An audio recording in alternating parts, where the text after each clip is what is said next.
சென்னை பெரம்பூர் பகுதியில் வடசென்னை அதிமுக வேட்பாளர் மனோ சாலையோர தள்ளுவண்டி கடையில் ஜூஸ் போட்டு கொடுத்து வாக்கு சேகரிப்பில் ஈடுபட்டார். இது தொடர்பான மேலும் விவரங்களை எமது செய்தியாளர் வெங்கட்ரமணன் வழங்கிட கேட்கலாம். வெங்கட்ரமணன், வணக்கம். மேலும் விவரம். வணக்கம்.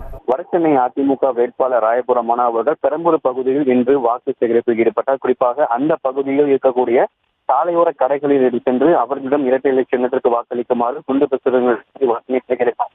அப்போது அந்த பகுதியில் இருக்கக்கூடிய ஒரு தள்ளுவண்டி கடையில் சாத்துக்குடி ஜூஸ் போட்டு கொடுத்து அங்க இருக்கக்கூடிய பொதுமக்களிடம் அந்த ஜூஸை கொடுத்து அவர் வாக்கினை சேகரித்தார். அதே போல கடந்த காலங்களில் திமுக நாடாளுமன்ற உறுப்பினர் செய்ய தவறிய திட்டத்தையும் அதே போல தான் நாடாளுமன்ற உறுப்பினராக வந்த என்னென்ன திட்டங்களை செயல்படுத்துவேன் என்கின்றதை சுட்டிக்காட்டியும் அவர் தற்போது அந்த பகுதி மக்களிடையே தீவிர வாக்கு சேகரிப்பில் ஈடுபட்டார்.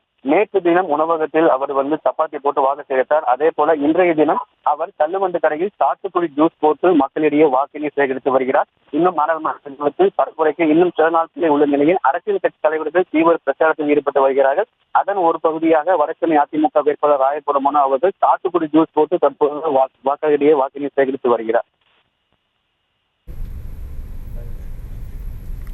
விவரங்களுக்கு நன்றி வெங்கட்ரமன். செய்திகளை உடனுக்குடனும் துல்லியமாகவும் தெரிந்து கொள்ள சப்ஸ்கிரைப் பண்ணுங்க.